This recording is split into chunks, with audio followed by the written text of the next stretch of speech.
Sup nerds, Big Tommy T here, and whoa, that's the wrong picture. That's not this game. I thought you were going to talk about Hansa Teutonica. What? Okay, so it's kind of like a metaphor in a way, because recently I reviewed Anno 1800, and it was one of the many games where I said, oh, that looks kind of dumb. I'm probably not going to like it. It's probably going to be this dry, bland Euro game that I don't really like, and boy, was I wrong, and guess what?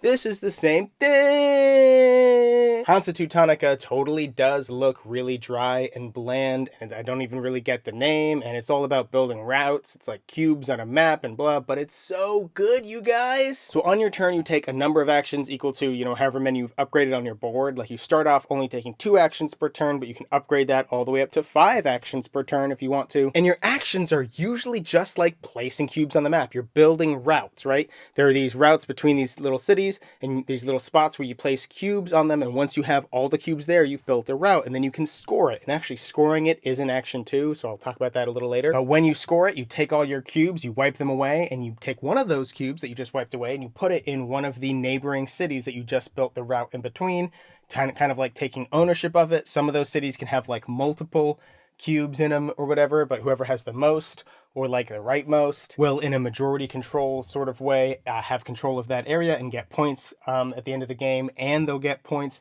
based on like connections and stuff. But also, instead of placing a cube over there when you score, there's a lot of different cities out there that have upgrade actions associated with it. So I'm going to place cubes on the route like normal and score it, but instead of placing a cube in a city for the majority control points thing, I'm going to use this scoring thing to upgrade my board, which is huge. To say the name of the game is building routes is sure like mechanically accurate, but really the name of the game strategically is choke points, or really powerful cities, or areas that everybody's going to want, so we're all going to fight over them. Because like I said earlier, upgrading the actions on your board, right, is something you can do to have more actions. That's always strong. Where do you do that? Well, there's a certain city on the board that will let you do that. So obviously all the routes going to and from that city are going to be really valuable. And actually, whenever you put a cube in a city and a route connected to that city is scored, either if you do it or if somebody else does it, you get a point. So isn't it really strong? The very first thing you do is to put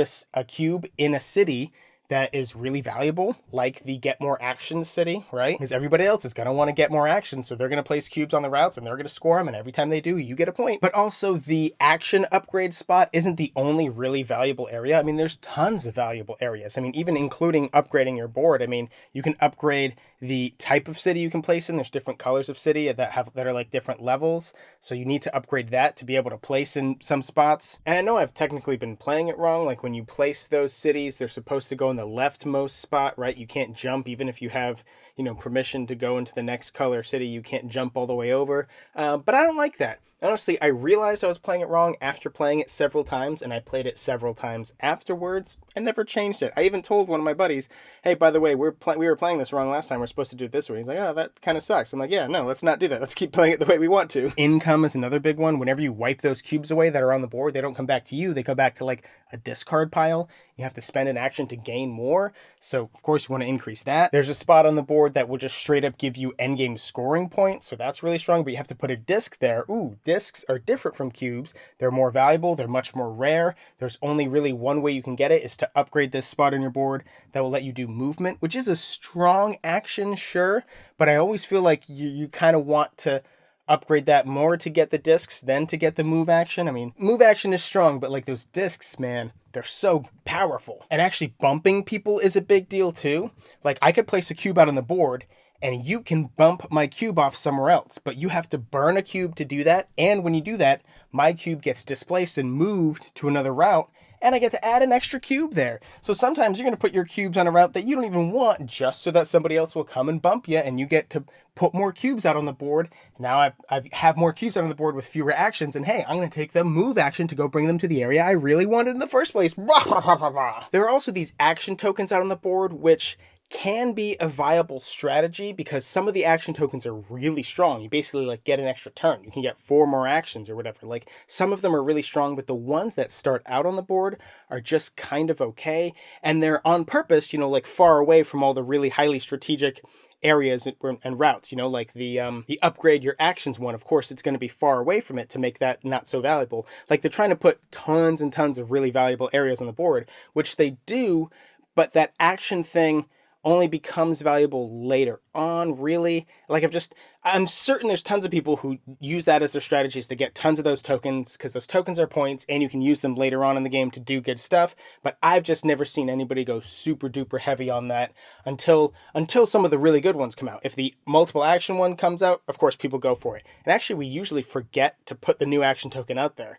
Like someone will pick up an action token and then complete their turn and then gain a new action token, and then their turn will be over and they'll forget to put that new action token out on the board. It becomes a whole thing. Also, this being the big box version, even though the actual box size is pretty normal, you get 2 extra boards that are both more complicated and pretty good, but like the whole game itself is really great, and these other boards are in a sense better, but not by much, just because we're already hitting the upper echelon of good, right? Like if this game's an 8, those other boards bring it up to like an 8.5, you know what I mean? Like one of the boards has some of those action tokens kind of printed on the board with these maritime routes that you need discs for. And then there are areas where you can't, like cities where you cannot just straight up place a cube there like normal. You have to go to another area to use the action token to place a cube there.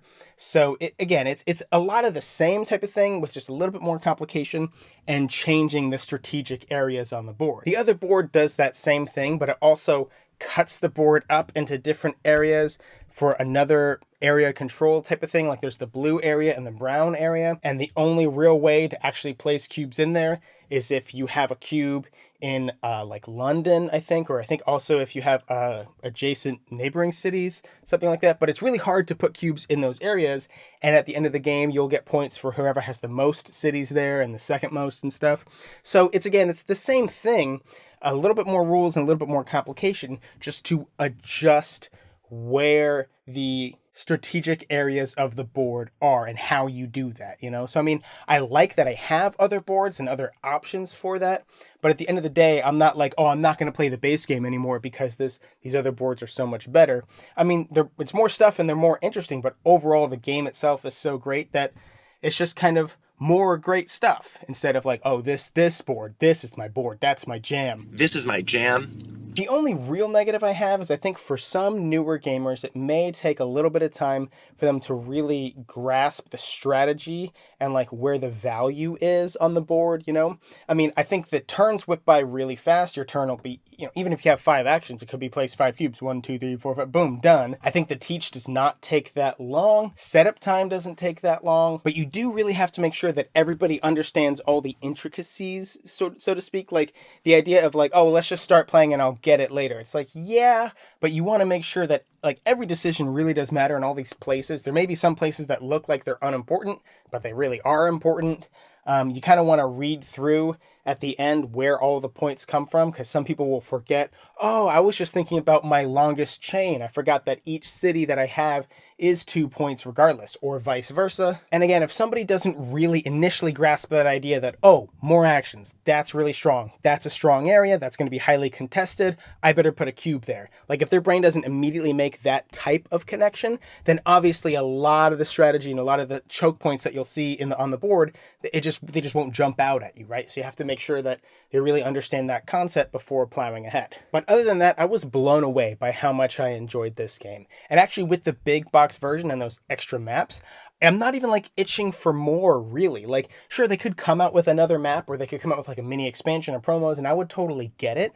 But like, I'm very happy and content with what's in that box, and I could play this game 10 more times. I played this game more than really any other game I've reviewed. I played it like 8 times, which is crazy. Normally I play a game once or twice and then I get it and I totally review it. And I was actually like, no, I definitely want to play all of the maps, all of the 3 maps before I review the game. But really, I didn't need to. I just wanted to play the game more because it's so good. Okay, so I could talk about this game for hours, but I'm definitely not going to do that. You know how I end all my videos. There's links. Game Toppers are the sponsor. They're great. Bye.